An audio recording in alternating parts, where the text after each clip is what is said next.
Skaitinys iš Siracido knygos. Elijas tai pranašas ugniai prilygęs, jo žodžiai liepsnojo lyg deganti krosnis. Jis atnešė badą vaikams Izraelio, jo įkarščius smarkiai mažėjo jų skaičius. Jis viešpaties lieptas jiems dangų uždarė ir triskart ant žemės nukrisdino ugnį. Sau pagarbą didžią sukėlė Elijau, ir tau, kas prilygtų, galėtų didžiuotis. Numirusį žmogų prikėlė gyventi, tu Dievo valia iš mirties jį ištraukei. Tu pasiuntei žūti ne vieną karalių, kilmingus didžiūnus išmetei iš guolių. Sinajuje teismo sprendimą paskelbei, Horebo kalne nutarimą atkeršyt. Karaliams davė atgailos patepimą, o vietoj savęs kitą pranašą skyrei. Su audra į viršų buvai tu pakeltas, tave skaisčios liepsnos į dangų lydėjo. Kaip tvirtina raštas, esi pasirengęs laikams besibaigiant, rūstybę gesinti, vaikams sugrąžinti jų protėvių širdį. Jokūbų gentis, jų gretas atstatyti. Laimingas bus tas, kurs tave dar išvystų, toksai ir numiręs, gyventų per amžius. Elijas pranyko lyg viesului kilus ir jojo dvasia Eliziejų pripildė. Ženklų tas pridarė, kaip dukart paėmus, visi jojo žodžiai stebuklais pavirto. Kol gyvas prieš nieką jis nesudrebėjo, mat galios jo dvasiai žmogus neturėjo. Negalimo daikto jam niekad nebuvo, jis pranašo galią kape būdamas rodė. Jis savo gyvenime darė stebuklų, nuostabūs darbai ir jo mirtį lydėjo. Tai Dievo žodis.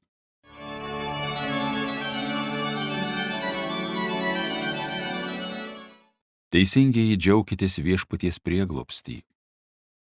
Viešpats pasaulio valdovas, te džiūgauja žemė, te krykštauja salos. Jį juose debesys tamsūs, teisė, teisybė grįstas jo sostas.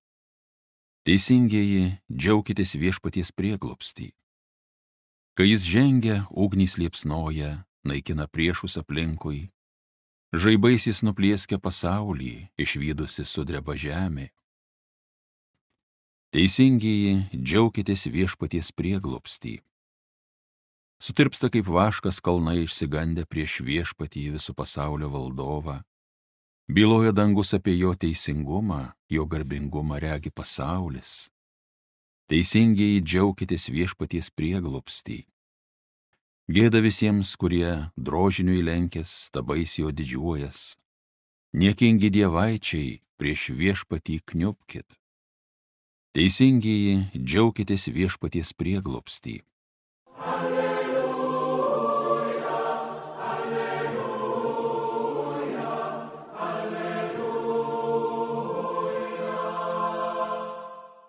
Jūs gavote į sūnystės dvasią, kurioje šaukiame Abba tėve. Alleluja, alleluja, alleluja. Iš Evangelijos pagal Matą. Melsdamiesi nedaugiažodžiaukite kaip pagonys. Jie tariasi būsi išklausyti dėl žodžių gausumo. Nedarykite taip kaip jie. Jums dar neprašiusi su tėvas žino, ko jums reikia. Todėl melskitės taip. Tėve mūsų, kuris esi danguje, tiesie šventas tavo vardas. Tėteinie tavo karalystė. Tiesie tavo valia, kaip danguje, taip ir žemėje. Kasdieninės mūsų duonos duok mums šiandien ir atleisk mums mūsų kaltes, kaip ir mes atleidžiame savo kaltininkams. Ir neleisk mūsų gundyti, bet gelbėk mus nuo pikto. Jeigu jūs atleisite žmonėms jų nusižengimus, tai ir jūsų dangiškasis tėvas atleis jums. O jeigu neatleisite žmonėms, tai jūsų tėvas neatleis jūsų nusižengimų.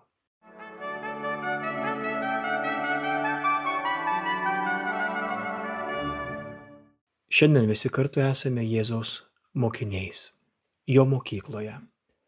Maldos mokykloje, pokalbio, santykio su Dievu mokykloje. Kai Jėzus kiekvieną iš mūsų moko melstis Tėve mūsų malda, jis ne tik mums įteikia maldos formulę, bet šia malda jis atveria naują žmogaus santykį su Dievu. Malda, kurią šiandien girdime, nėra vien žodžių seka, nes Tėve mūsų malda tai visos Evangelijos širdis, žmogaus širdies perkeitimas. Tai drąsa būti kelyje iš baimės, vergystės į laisvę ir į sūnystę. Tai kelias iš savęs į Dievą, iš susiskaldimo į meilės vienybę. Kristus, mūsų esančius maldos mokykloje, pradeda savotiškų perspėjimų. Melsdamiesi nedaugiažodžiaukite kaip pagonis. Ir išties, žmogus nuo seno mėgino paveikti dievybę žodžių gausa, apeigomis, pastangomis. Tačiau Kristus šiandien keičia net ir tokį pagonišką religinį mąstymą. Dievo nereikia įkalbėti mylėti. Tėvas jau žino, ko mums reikia. Maldos pradžia yra ne žmogaus kalbėjimas, bet Dievo meilės pripažinimas. Stipru. Dievo nereikia įkalbėti mylėti. Todėl pirmasis žodis maldoje yra Tėve. Ne Viešpatie visagali, ne Teisėjau, ne Tolimasis, bet Tėve. Ir išties, visa krikščionybė telpa šiame kreipinyje. Jėzus įveda kiekvieną iš mūsų savo paties santykių su savo dangiškuoju Tėvu. Mes meldžiamės nebūdami vergystės naštos ją, bet būdami sūnaus širdies žmonėmis. Krikščioniška malda nėra desperatiškas žmogaus šauksmas į tylinčią visatą. Tai vaiko balsas Tėvo namuose. Ir dar mūsų, ne mano. Nes iš tikrųjų, brangiai, nė vienas negali ateiti pas Dievą vienas. Maldoje visuomet sugriūna kiekvieno mūsų individualizmas. Net slapčiausiai maldoj žmogus visuomet esti tarp brolių ir seserų. Todėl negali sakyti Tėve, jei širdie atmeti kitą žmogų. Ir kiekvieną kartą sukalbėta Tėve mūsų malda tampa visuotinės bažnyčios malda, visos žmonijos ilgesio malda. Teesie šventas tavo vardas. Dievo nereikia mūsų, kad jo vardas būtų šventas. Ši malda keičia ne Dievą, o mus. Mes meldžiame, kad Dievas būtų šventas mūsų gyvenime, kad jo artumas neprapultų po mūsų nuodėmėmis, ciniškumo, paviršutiniškumo dulkėmis. Žmogus tampa šventas tiek, kiek leidžia Dievui būti Dievu. Šiuolaikinis žmogus dažnai trokšta Dievo, kuris netrukdytų žmogaus planams. Tačiau Jėzus moko priešingai. Tikroji malda prasideda tada, kai žmogus liaujasi statęs save į centrą. Teesie šventas tavo vardas. Tėtynė tavo karalystė. Tai ne politinė sistema, net ne kažkokia tai žmogiškoji utopija. Visi puikiai žinome, kad Dievo karalystė prasideda ten, kur Dievas gali karaliauti žmogaus širdyje. Ten, kur atleidžiama, ten, kur mylima, ten, kur tiesa brangesnė už naudą, ten, kur silpnas nėra sutriptas. Taip, ši malda yra savotiška ir pavojinga, nes Tėve mūsų malda kviečia leisti Dievui sugriauti mūsų vidinės tironijas, puikybę, savimeilę, kontrolės troškimą. Juk mes dažnai meldžiame, Dieve palaimink mano planus. O Kristus moko mus melstis, tebūnie tavo valia. Ir pripažinkim, brangiai, tai sunkiausia maldos vieta, nes Dievo valia žmogui dažnai atrodo kaip praradimas, kaip pralaimėjimas. Tačiau Evangelijoje Dievo valia nėra žmogaus sunaikinimas. Atvirkščiai, Dievo valia yra pilnutinis žmogaus išsipildymas meilėje. Getsemanės sode Jėzus parodė, kad ši malda nėra lengva. Tebūna ne mano, bet tavo valia. Ir šitas sakinys buvo ištartas prakaituojant krauju. Todėl tikras krikščionis nėra tas, kuris viską supranta, bet tas, kuris turi drąsos pasitikėti net tamsoje, net krauju prakaituojant. Kasdieninės mūsų duonos duok mums šiandien. Čia žmogus taiga tampa vargeta prieš Dievą. Visa, ką turime, yra dovana. Ne tik Eucharistijos duona, bet ir gyvenimas, kvėpavimas, artimųjų meilė, net jėga atsikelti ryte. Viską, ką turime, turime iš dovanos ir malonės. Todėl Tėve mūsų malda gydo. Gydo iliuziją, kad žmogus pats save išlaiko. Tačiau kasdienė duona yra ir gilesnė. Bažnyčios tėvai joje matė Eucharistiją, Kristų, kuris tampa žmogaus gyvybę, amžinai gyvybę dovanojančią. Be šios duonos siela pradeda badauti net tada, kai gyvenimas pilnas materialinės gerovės. Atleisk mums mūsų kaltes, kaip ir mes atleidžiame savo kaltininkams. Taip kaip viena eilutė buvo labai sudėtinga, sunkiausia, tai šita maldos eilutė yra pati pavojingiausia. Žmogus pats prašo būti matuojamas tuo matu, kurio matuoja kitus. Ir čia sugriūna kiekvienas mūsų turimas fasadas ir kaukės.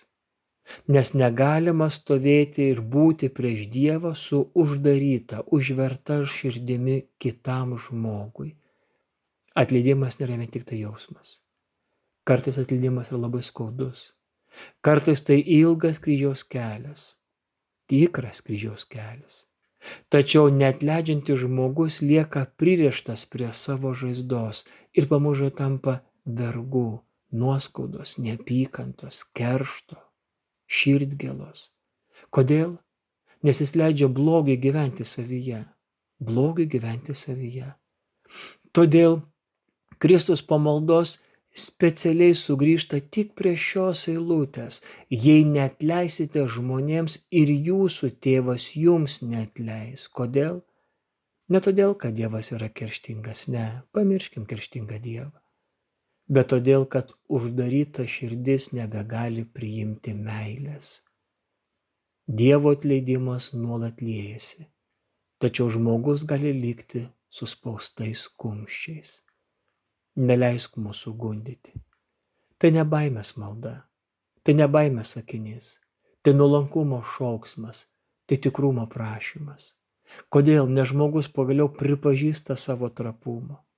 Juk didžiausios nuodėmės prasideda tada, kai žmogus pradeda tikėti savo dvasiniu stiprumu. Juk ir Petras pasakys: Viešpatie, niekada tavęs neišsiginsiu. O po kelių valandų išsigynė. Ir net 3 kartus. Krikščionis nėra tas, kuris niekada nekrenta.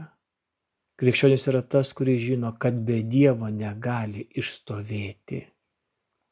Gelbėk mus nuo pikto. Pasaulis nėra neutralus. Kiekvieno žmogaus širdie vyksta kova. Blogis nėra abstrakti idėja, nes blogis griauna santykius, naikina tiesą, skleidžia neviltį. Todėl paskutinis maldos žodis yra ne apie žmogaus jėgą, bet apie Dievo išgelbėjimą. Ir štai visa malda veda į vieną tiesą. Žmogus negali išgelbėti savęs. Jam reikia tėvo, mūsų tėvo, tėve mūsų. Tėve mūsų yra ne tik malda, kurią reikia kalbėti. Tai kartu ir gyvenimas, kurį reikia priimti. Ir leisti, kad tas gyvenimas mumis atsiskleistų ir įvyktų. Kiekvienas jo sakinys yra kvietimas išsižadėti senojo savęs, mirti senajam žmogui, savimyliai, puikybei, neatleidimui, baimiai, kontroliai ir kartu gimti naujam žmogui, kuris išdrįstų gyventi tėvo meilėje. Todėl ši malda niekada nesibaigia paskutiniu žodžiu. Ji tęsiasi žmogaus širdyje. Ir pamažu tampa žmogaus kvėpavimu, jo alsavimu. Pamažu perkeičia ne Dievą, bet tą, kuris meldžiasi. Ir tie, kurie kalbam Tėve mūsų, puikiai tai suprantam, apie ką šiandien kalbu. Dievas keičia mus. Ir galų gale žmogus supranta. Didžiausias stebuklas nėra tai, kad jis kalba Dievui, Didžiausias stebuklas, kad Dievas leidžia žmogui pavadinti jį tėvu. Tėve mūsų yra viena iš tų maldų, kurios auga kartu su žmogaus siela. Vaikystėje atrodo paprasta, kančioje tampa atrama, o brandžioje tikėjimo kelionė atsiveria kaip visa Evangelija viename kvėpavime. Yra šventųjų mintis, kad žmogus iš tikrųjų pradeda melstis tik tada, kai bent vieną šios maldos žodį ištaria visų gyvenimų. Kartais tai būna tėve, kai po ilgo klaidžiamo vėl patikime Dievo artumu. Kartais tai būna tavo valia, kai nebesuprantame savo kelio. O kartais atleisk mums, kai širdis pagaliau nustoja gintis. Tegul ši malda niekada netampa vien įpročiu, ne vienam iš mūsų. Nes Kristus ją mums šiandieną įteikia ne tam, kad tik kartotume, bet kad kartodami po truputį taptume žmonėmis, kurie gyvena Tėvo širdimi.